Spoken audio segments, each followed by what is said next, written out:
Welcome to Beyond Words Presents. I am thrilled today to be here with Jay Ivey, hip hop's favorite poet, Grammy Award winner, Peabody winner.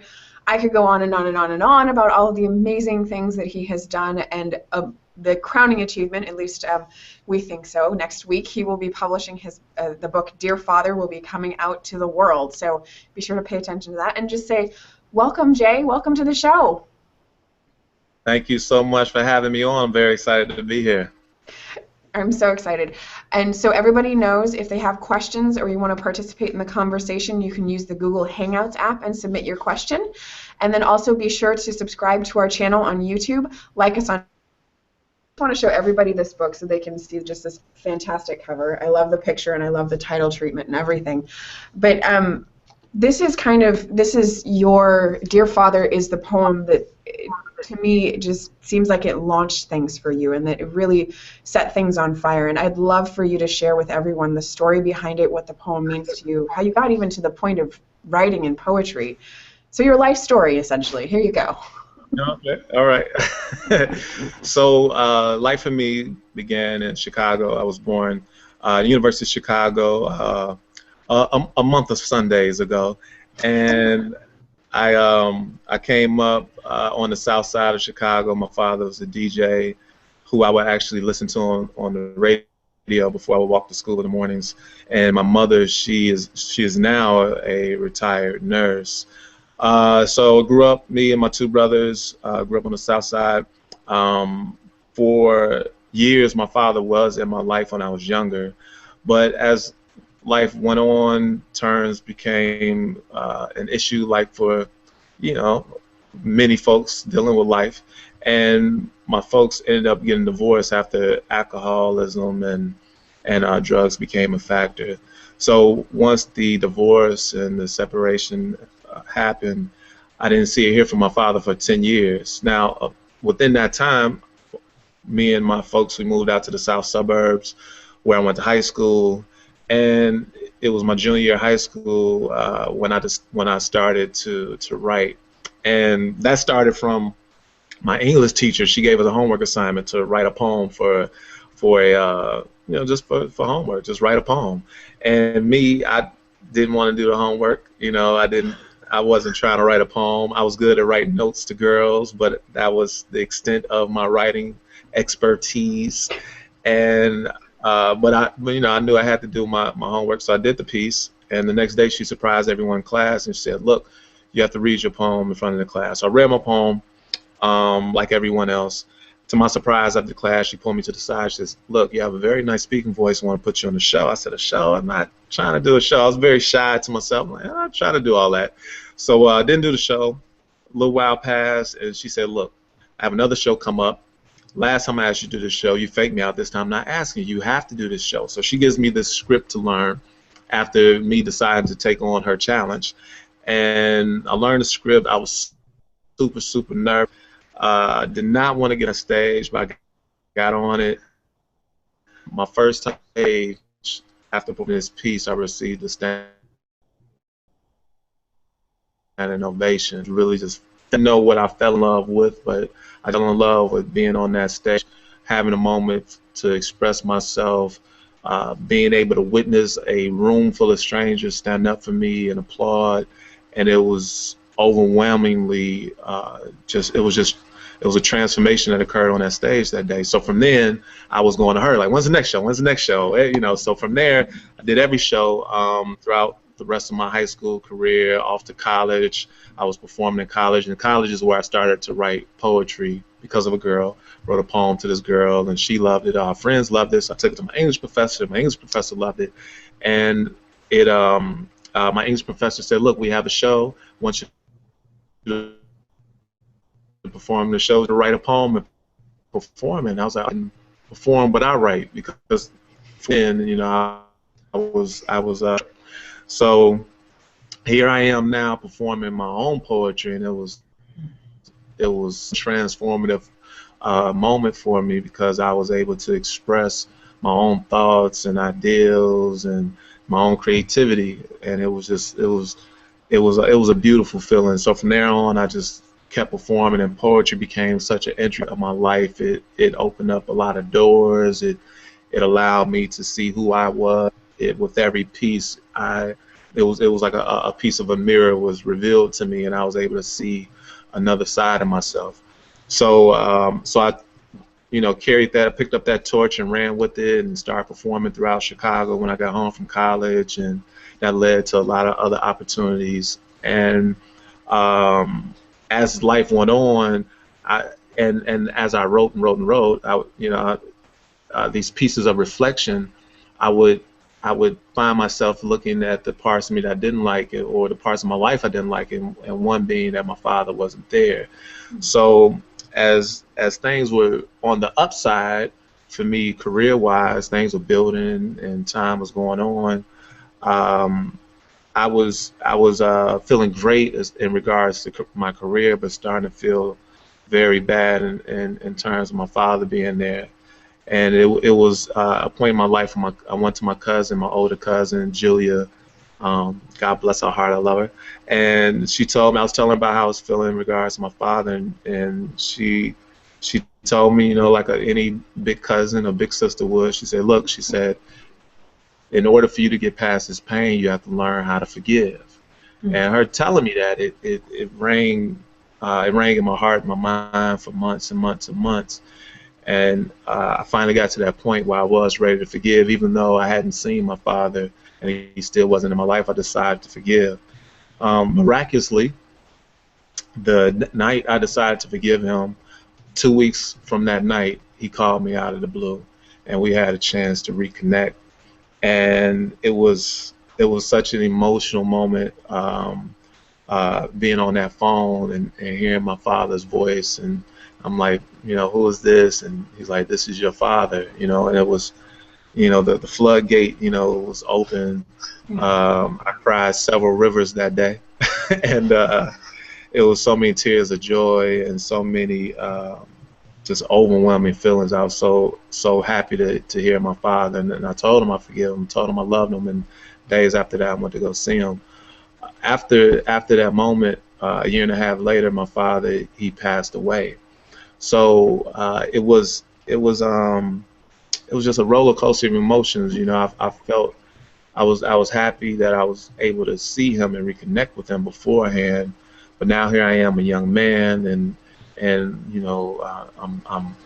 knocking on the walls of on the doors of adulthood, and I'm starting to see what it is to be a man. I have all these questions and all these just things I want to. I wish I had my father in my life to talk to about now, where I'm mature enough to have the leadership to go to him to ask. Now he's not even here for me to do that.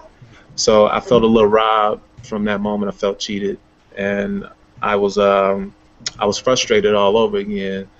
And it was I moved to New York. I did a show called Def Poetry, HBO's Def Poetry, which Russell Simmons put on after doing Def Comedy Jam. He decided to do Def Poetry, and I performed on this show, and I was excited to be a part of this show. There was a handful of us that were picked from around the country to be on the show, about 45 of us, and thousands were trying to get on the show.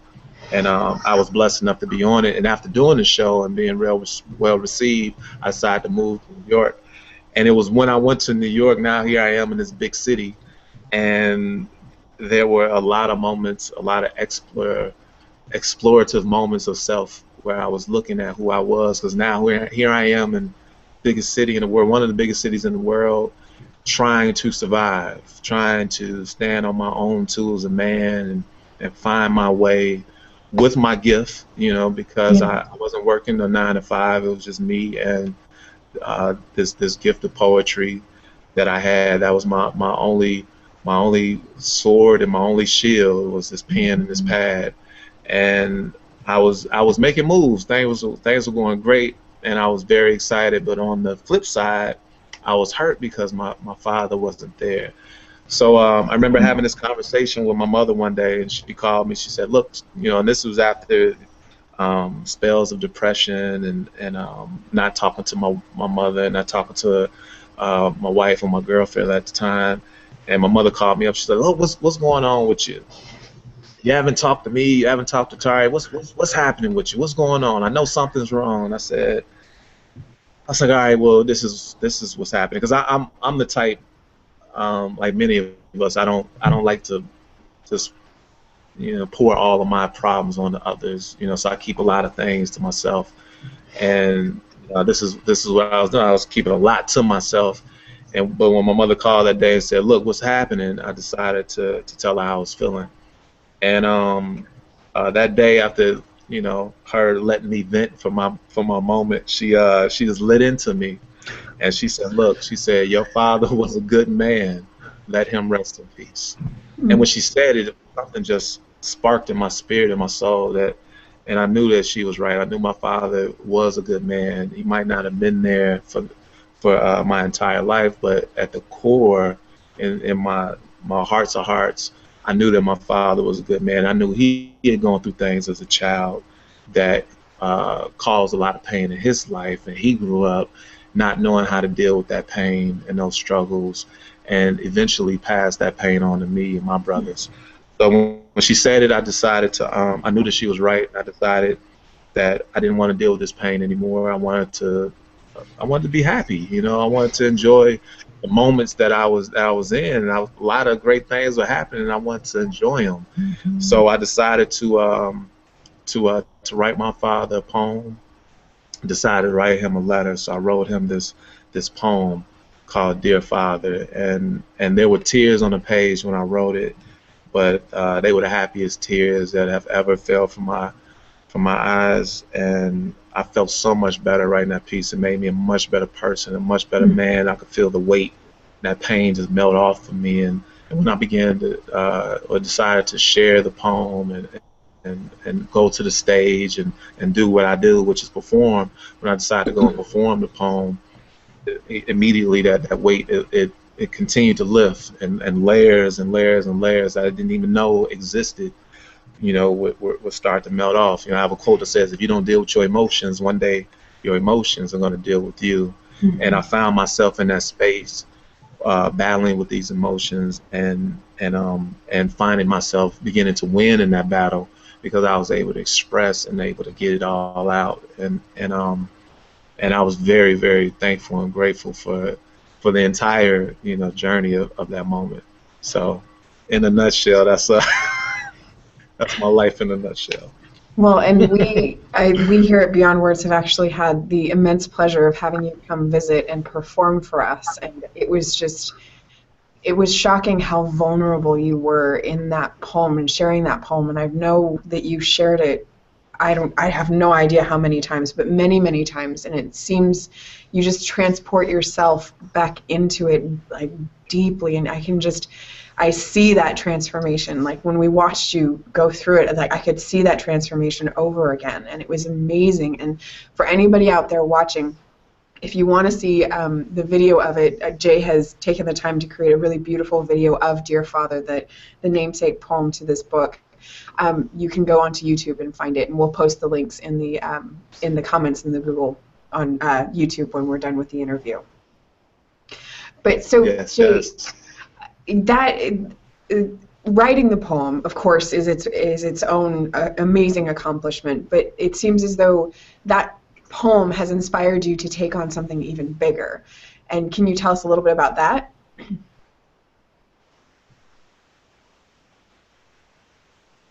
Oh, I didn't hear the entire question, but I heard the part about it taking on something bigger. And for me, performing the piece, I wrote the poem in 2002. So I've been performing this poem for a little bit of time now, and I've done it thousands of times. And what I notice is, once you show the strength in being vulnerable, others they gravitate to that, and they decide that they want to open up and they want to speak and they want to just express what they've gone through or what they're going through. I've had young men tell me that they're going to reach out to their fathers. I've had fathers tell me they're going to reach out to their sons. I've had mothers tell me that They would love for their children, boys and girls, to hear this poem because they felt it was something that they could relate to, and that they knew that they were quietly struggling with this same thing because it's something that you don't tend to speak about. Um, and a lot of times, especially with young men, we're taught to be, bold and macho and, and don't cry. So a lot of us, we tend to mask our feelings. So with performing it, I found myself, in these conversations, and I found myself telling people the journey that led up to me writing the poem, and the journey. There's so many beautiful stories that led to me writing this piece. Like the story itself of me connecting with my father. That entire moment was such a again, a transformative moment, and it was so revealing and refreshing and uplifting and very empowering. So when I would find myself in these kinds of conversations with folks, I would tell them these stories, and over time, for me, the story became even bigger than the poem itself, in the sense of I felt it was of course the poem is relatable, but I felt like the stories were even more relatable, and they connected with folks even more. So it I've had folks tell me that they were thinking about committing suicide, and they came across this poem and it prevented them from taking their life. So when you hear things, of that magnitude, you can't help but but just be moved by the power in just being able to let go and the power of forgiveness. So it it was always on me to want to tell the story. I attempted to write this story maybe 10 years ago, and more than 10 years. I've taken several attempts at writing a story, and the first one was when shortly after my father passed, I tried to write this story, and that was just entirely too soon. Then after writing the poem, I decided to write the story again, and I was able to write the story, but there was still a lot of lessons that I needed to learn. So now, in this point, a little older, after a lot more experience, a lot more of those conversations, a lot more being able to touch people and be touched by folks all over the country and the world, I felt I was ready to tell this story, and I knew the magnitude that it could have just by having these moments over the years. I knew that it could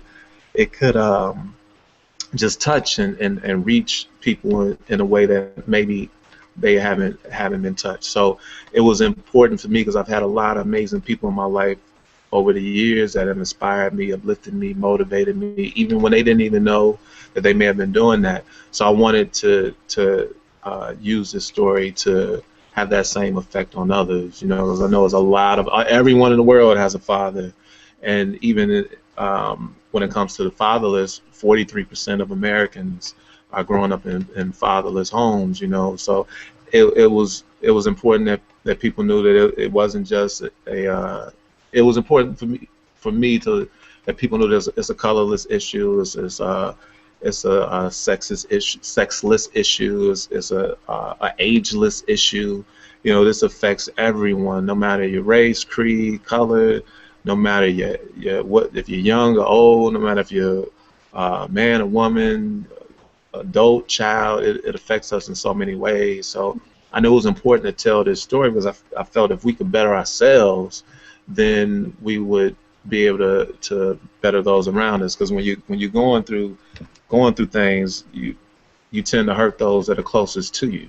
So if we could, just take that very deep, honest look at ourselves and start to just break away and tear away at the layers of pain and different things that we've gone through. If we were able to get to that point, then okay, I'm me making myself better. Now I'm better for my wife. I'm better for my brothers, for my mother, for my cousins, my friends. For now, I'm better for my neighborhood, my city, and my state, and it's just, and I'm better for my country, and I'm better for the world. So it was very important for me to tell this story. Um, one of the subtitles, "Breaking the Cycle of Pain," and years ago, I remember uh, um, just just having a conversation with my wife, with Tari, and I was telling her she was really the first one that I opened up to about how I was feeling, or other than my cousin, about how I was feeling in regards to my father. And one day she told me, she said, "Look," she said, um, you need to break the cycle." And when she said it, I said, "Break the cycle." I never heard anyone say that before. I was like, "Break the cycle." One, I love words and I love phrases, and I was like, "Oh, that's a cool thing to say." Break the cycle. I like that, so I got it, and it made so much sense. Say, yes, I'm going through this cycle. I'm continuing to repeat and repeat this pain. Although the pain may have happened years ago, I find myself going back to that place and that space and time, and uh, I may not be hurt the way I was then, but when I reflect on it, immediately I'm hurt all over again. Immediately I'm angry all over again. Immediately I'm depressed all over again, and or even more depressed than before, and more and angrier than before. So when she said it, it just made so much sense. Something just clicked, something registered, and I said, yeah, I do need to break the cycle, and that was the point of the book, was wanting to share that sentiment, and letting people know that we all have the ability, we all have that strength, we all have that power to be able to break that cycle of pain that's been haunting us for years. Because life is, it's a blink of an eye, and I didn't want to, me personally, I didn't want to wake up, old and gray, like, oh man, I could have done this, I could have done that, if only I had gotten past this roadblock. So I wanted to share that sentiment with others and say, look, like, life is only so short. Let's be happy, And I think this is something that can help us get to that. I completely agree, and it's a beautiful combination of your prose and your poetry. And for anybody watching today, if you want to get this, we're giving it away at an incredible price, just for $15. Normal cover price is $24. So you can go to www.beyondword.com/Ivy and grab that right now. And one of the things that I love, Jay, is that you wrote this poem and you had this transformation even after your father had passed. There are so many people who have had really hard relationships with their parents have passed, and they just say, it's just the way it is. But for forgiveness, it's like, can you say just a little bit about forgiveness and why it was so powerful for you, and how you even knew that you could still do it even though your father was gone? Yeah, well, for me, yeah, well, even with one of the chapters, I titled it after realizing that the forgiveness is remembering to forgive again. And although it was hard, it was, I mean, it was a difficult thing to do. It took years of reflection and again experience to get to the point of forgiveness. And I had that moment before and after he passed, and it was just important to me to let my father know that I did forgive him. I mean, at the end of the day, he did his part. He got me here. He got me here, and while I wish the circumstances were different in regards to our relationship, um, I had the opportunity to learn, about the things that he had gone through. My father, when he was younger, his mother, when he was 4 years old, his mother passed away with him in her arms. And for me, I can't and won't imagine, that day, happening, because I love my mama, and I can't imagine that ever happening. So for me to think back and to think about growing up from the age of 4 without my mother, without my angel, it just I can just only imagine what that was like, you know. Oh, I can imagine what that was like. And then from him to go to that, from that to me learning that he had him and his brother, his older brother and sister, they bounced around and they ended up living with his grandmother, and his grandmother was very abusive, and him being the youngest, he caught most of it. So from him going to his mother passing to now his father isn't around to an abusive grandmother, they living in the South down in Mississippi, and when he was old enough, when he was 15, he escaped and moved to Chicago, and he finished high school in Chicago. And I'm just imagining me leaving home and going to an entirely another city and saying I'm gonna live my life up here as you know, as really still a boy, essentially 15, a teenager. He's a young man, you know. So there was so much that he had to learn on his own. So I was able to I got it. You know, I really started to understand, especially being of age. You know, being the age that I am now, which was the close to the age that he was when these things were happening to me in my life. Because you know, it doesn't get easier. You know, life life is built on challenges, and I understand, you know, now what it is to be a man and to have to deal with these challenges that come at you every day, you know. So to grow up with that and to have not dealt with that pain, I could, you know, I was able to see how it would affect him. So that you know, having that conversation with my mother, you know, that I knew that it was important that I, you know, first with my cousin, then with my mother, I knew that it was important that I forgive, like really, really, really forgive. Because like I said, I knew my father was a good man, and I knew that that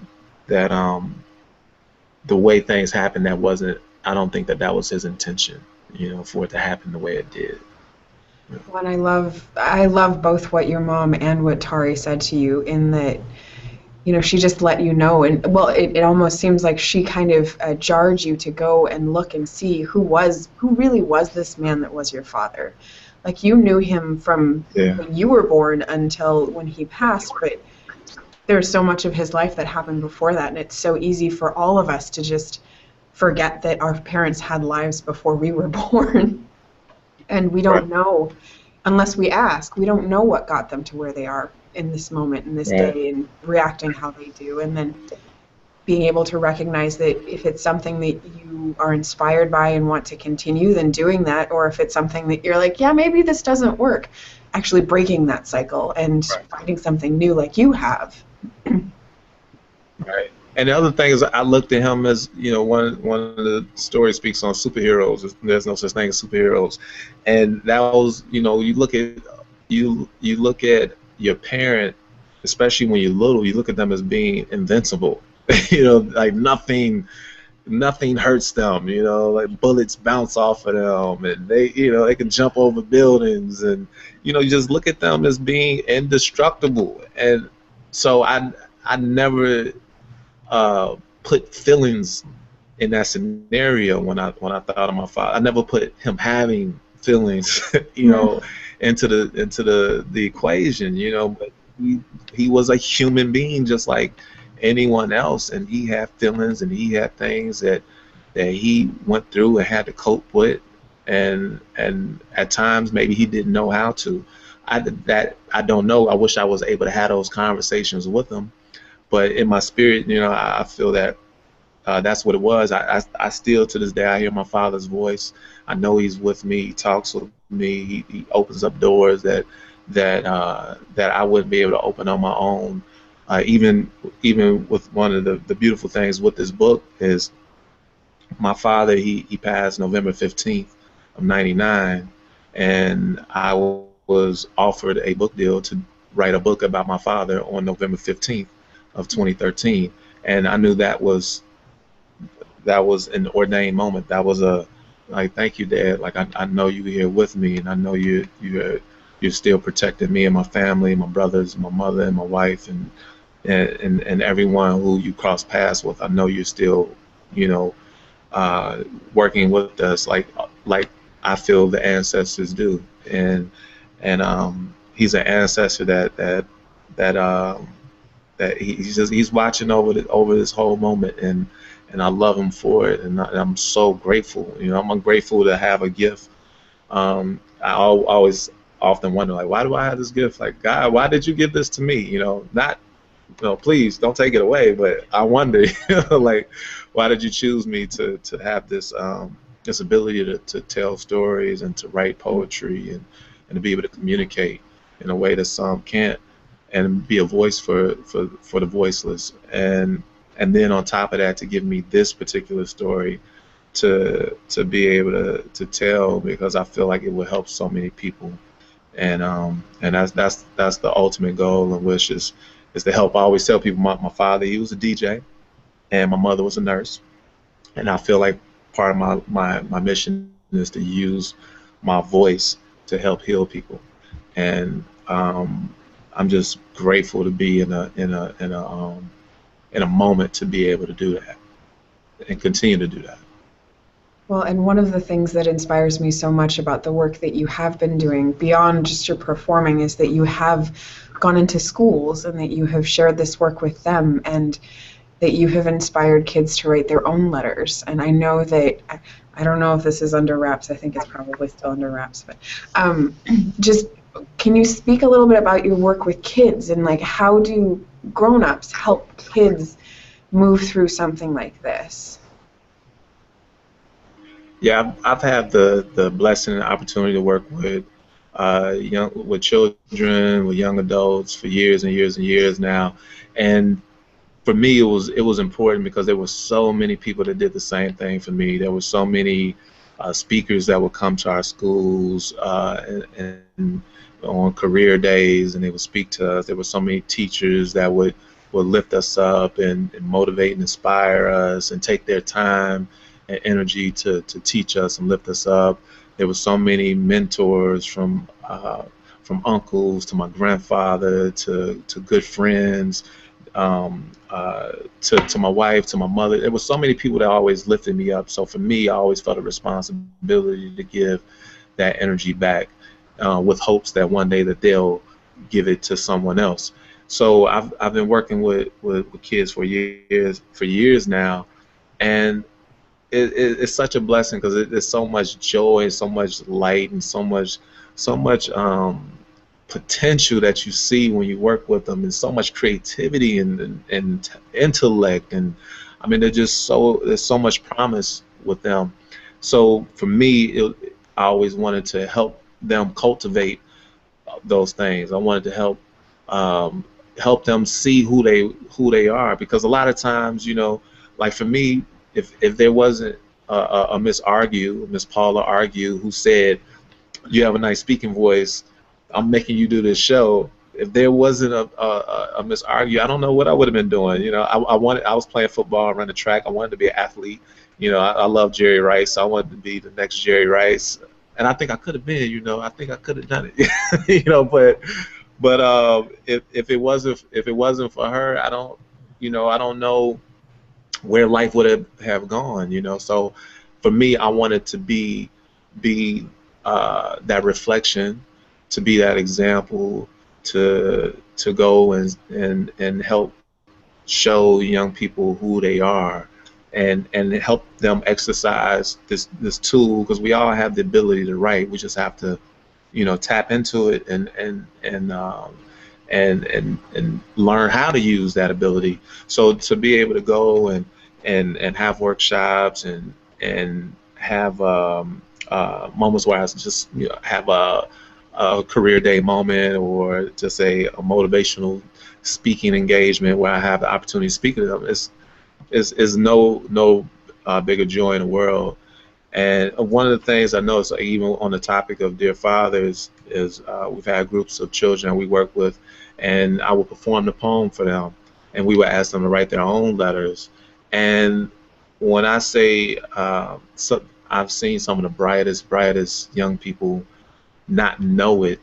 It felt like a crime. It felt like a crime to see to see just to see this future in front of you that had all the potential and the gifts in the world, and have and hear them say, I feel worthless.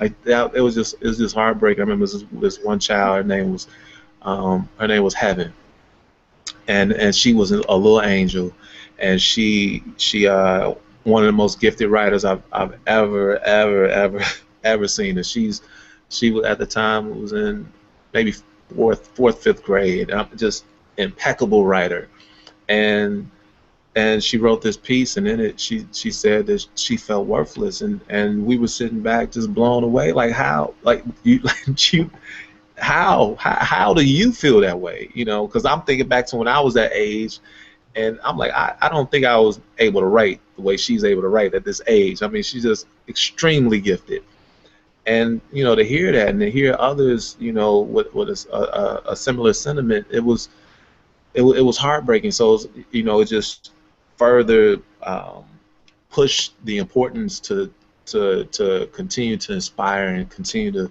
to point out those abilities that these young people have. You know, so with Dear Father, we were inspired to start a community service component called Dear Father Letters, and we started a website called DearFatherLetters.com, and the mission is 1 million letters written, 1 million hearts healed. So we want Dear Father, Breaking the Cycle of Pain, to be used as a source of inspiration, a guideline,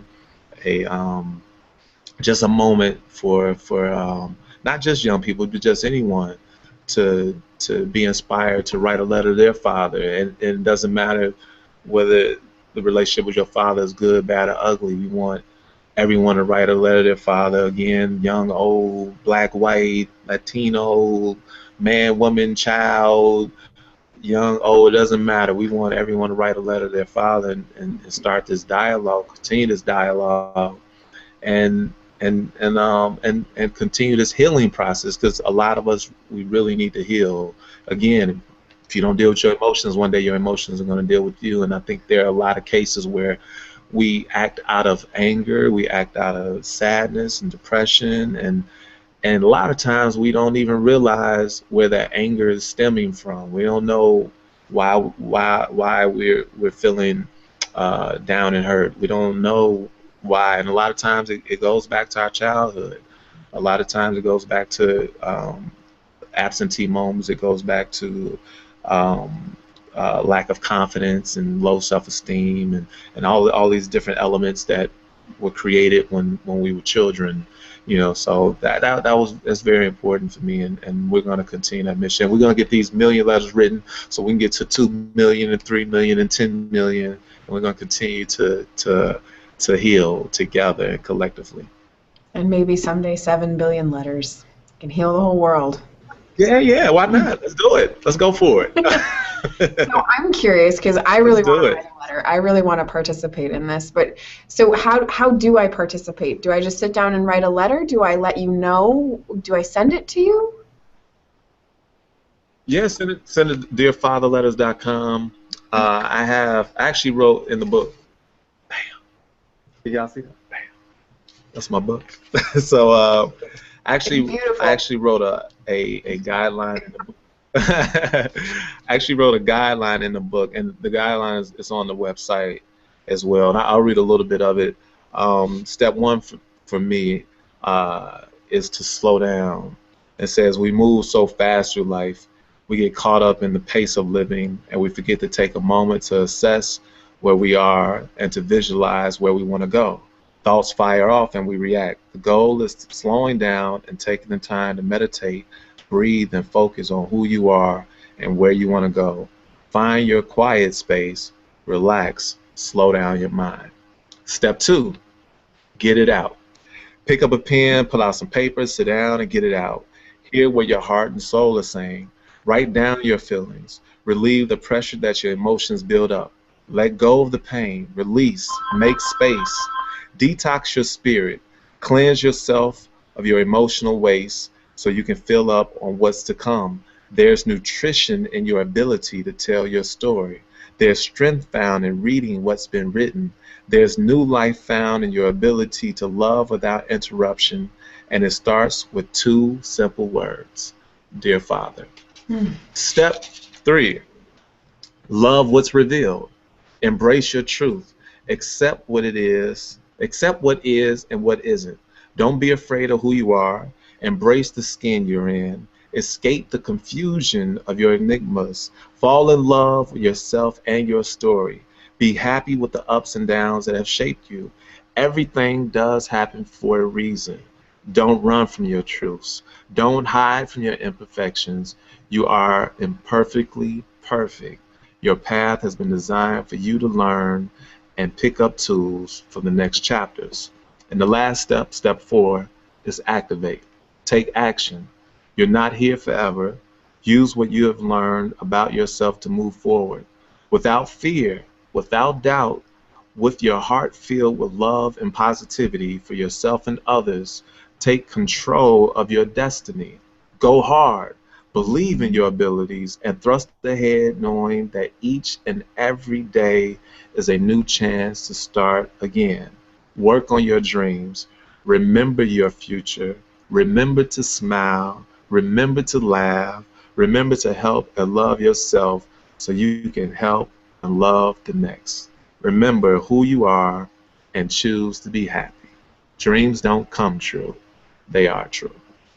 So those are my 4 steps of beginning to write that letter. It's just important to slow down, to get it out, to love what's revealed, and to activate, and to exercise that moment, because like anything, when you work out, you can't work out one day and expect to be swole. You have to work out the next day, the next day, the next, and the next, and you might take a break that here and there you might fall off, but it's important to get back up and to get back on that workout, and this emotional exercise is the same. You have to remember to forgive again, and for me, I think that was the beauty in writing this poem, and the beauty in having a career that is a performance poet, and having the opportunity to travel around and perform over and over and over and over and over and over and over again. I would perform this poem over and over and over and over again, and within that, I learned that okay, there's this. It is an exercise. It is, that step and repeat, step and repeat. It is important to for me, it was important that I didn't just write the poem and leave it to the side. It was important that I read it, and I read it, and I read it, and I read it, and I read it again, and I read it again.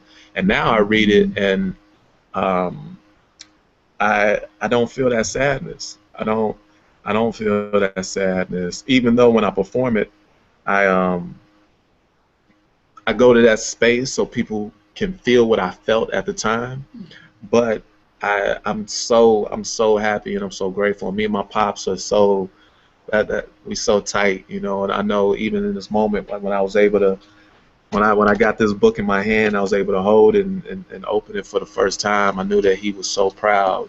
I could feel his presence and his spirit, and I know that he's very proud, and I know he's excited about the healing that can come from this. We'll save lives with this. We'll change lives. We'll help a lot of people, and I know that he's proud to be a part of that. Mm. Yeah. That's amazing, and those are the most inspiring 4 steps I think I've ever heard. So thank you for reading them too. Thank you. Excuse me. Well, and just so everybody can get their own copy and so they can read those words and have those words with them as they write their letter, be sure to go to beyondword.com/Ivy and grab your copy of the book for $15. You will get it on the day that it pubs, which is next Tuesday. And please share with us your letters, share with us your feelings, share with us your thoughts, because we here at Beyond Words are so privileged to be a part of the movement that you have started, Jay, and we're so excited to see what happens from this. So thank you for letting us be a part of it, and I really hope that everybody engages on a deep, deep level as well. Yeah, I'm so excited to to get out here and get to your cities. And we have a very special book concert that we've developed. I actually was rushing over here from the rehearsal for the first one, which is here in Chicago this Sunday, and I'm excited to bring it to, around. I want to bring it around the world. I want to take this show around the world, the Dear Father book concert, and I'm excited to share this story. I'm excited for people to read it. I had the opportunity the other day to perform on Windy City Live, which is is broadcasted regionally in the Midwest. Windy City Live, of course, is here in Chicago, and it comes on ABC. And while I was in the studio, you guys were so gracious to gift the audience with the book, and there was this young child, this young little girl named Shia, who wasn't shy, and she was there. I actually just posted it earlier today. So if you're on Facebook, check out my Facebook page, J.Ivy. I posted a picture of her reading the book, and it was just so amazing and so overwhelming. It was that moment and the day before, one of the elders who a friend of ours is, she's like a mother to her. She was showing her the book, and I'm this lady, she's in her 80s, and she didn't want to let it go. She's like, she was reading the book, and it's just amazing the how it bridges a lot of gaps. And I'm very excited to get out and speak and perform and have these conversations. We're also having the Dear Dad dialogues that will be taking place around the country.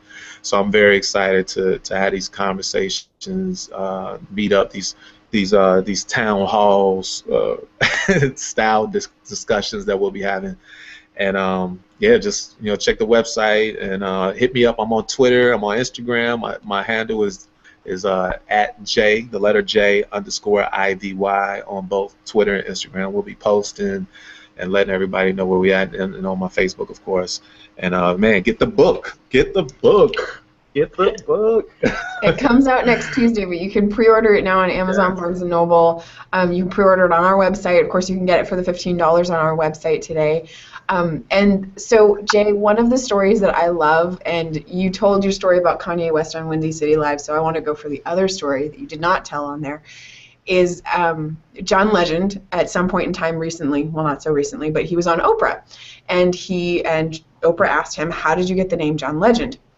And he mentioned you. And so I am curious, and I think everybody out there is curious, where in the world did that come from? How did you get to the point of naming John Legend John Legend? So I was I had the pleasure and the privilege of being featured on Kanye's first album, on The College Dropout. I did a song with Kanye and Jay-Z, and Jay-Z was on the first verse, Kanye was on the second, and I did my poetry in the third verse. And that's actually where I got my Grammy from. So that night, we listened to the song a million times. We were out in LA at the studio, and we listened to the song a million times. The song was just amazing. I'm hearing Jay-Z, who's retiring at the time.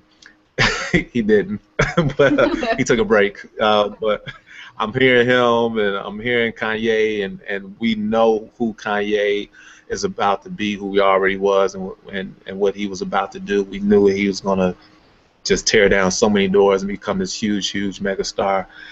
And I'm hearing me, so I'm just already just in amazement. So we listened to the song a million times, and then after we listened to it, Kanye, he was like, "Man, Jay, you heard of this singer named John Stevens?" And I was like, "Yeah, I've been hearing about him in New York, because I was staying in New York." And he's like, "Man, let me play you this song." So he plays me the song. The song was amazing. I'm blown away. The song was, it was just very soulful and refreshing. It was just, oh man, it just made you move. It just made you feel good. So an hour later, in walks John Stevens. So he walks in. I said, "What's up, man? I'm J. Ivy, poet from Chicago. Man, I heard your music." I said, "Man, it's amazing." I was like, "It sounds like that music from the old school." I was like, it sounds like that music my folks will listen to." I was like, "Man, dog, you sound like one of the legends." I said, "You a legend. You a legend." Matter of fact, That's what I'm gonna call you from now on. I'm gonna call you the legend. So I started calling him John the Legend, John the Legend. So a couple days later, we're still in the studio, and about 10 or 12 of us in the lounge. Myself, Kanye, Tari was there, Cootie, another one of our buddies who was documenting, he was there. A few other folks from Chicago, folk who was working on the album. And in walks John Stevens. So, you know, somebody walk in the room, everybody shouts you out. So he walks in, everybody like, oh, John Stevens in the building, John Stevens, oh. And I was like, John Legend. And everybody looked at me, they looked back at him, they was like, oh, man, that's your new name from now on. And Kanye, he was the main one. He was like, you John Legend from now on. And John was like, nah, you know. But it stuck. It stuck. And an hour, I mean, not an hour, but a year later, he officially made the announcement. And I mean, it was just, it was such a cool. I mean, cool is too cheap of a word for the moment, but it was just one of those things that happened, you know. And it was, I love being a part of that, of this incredible artist and entertainer and songwriter and activist and perform. I mean, he's a genius, and to be a part of that legacy is, you know, one of the greatest entertainers of our day is a beautiful thing. So, John Legend, what up? Well, and he was so kind to write a quote for your book. He's right here on the cover. So it's just like you were part of his story, and now he's becoming a part of your story and what you're going to create with the Million Letter campaign and with this book, and just the inspiration that you are every time you go out there and perform. So, you know, just as excited as you are to be a part of his story, he will be to be a part of yours, I'm sure. Yeah, it's a blessing. It's a blessing. We had a song out there still floating around. We did a remix of So High, and I think if you Google it, you'll find it. It's John Legend So High featuring Jay Ivy. Ooh. And it's a live, because we did a lot of shows early on together. A lot of his early shows, I would host and introduce him, and so yeah, y'all check that out. You know, a little something to listen to. Well, we'll find the link and then we'll post it in the comments as well so you guys can see it. And the other thing that I just want to mention before we go, because we're coming up on our time, is that you guys have created some of the most incredible videos of you performing your poetry, and my favorite, which you just released on Monday in honor of MLK Day, is Dream Big. And Dream Big is just the most incredible video. The first time I watched it, I just got chills the entire time, just over and over and over. The words that you use, the images that you paint for people, and just the images that you have in the video are just incredible. So we'll put links to all of the videos in the comments, so be sure to check them out. Yes, please. I was so excited to film that video. That was directed by my good friend, one of my best friends, Chris Valona. He's from Boston. We met in New York, and he lives in LA now. So I actually was hosting Deepak Chopra's conference this year. I've done it the past 3 years, and after leaving the conference, which was in Carlsbad, right outside San Diego, I called Chris. I said, Chris, I'm a couple hours away. You know, let's get on this. And I went to LA, and we filmed, and I mean, he just did a phenomenal job on the video. So thank you to Chris Valona, Darren Miller, who helped out, Mike Marasco, Yasmin Richard, Josh Sr., who edited. I hope I ain't forgetting nobody, but they did a phenomenal job, and I was very excited to be a part of it. Oh, Hector Delgado, who recorded me, and Greg Majors, who did the sound, and I mean, I'm forgetting somebody. Eddie, my man Eddie, he helped out too. They pull out the octocopters, the drones, and we did some shots with the drone.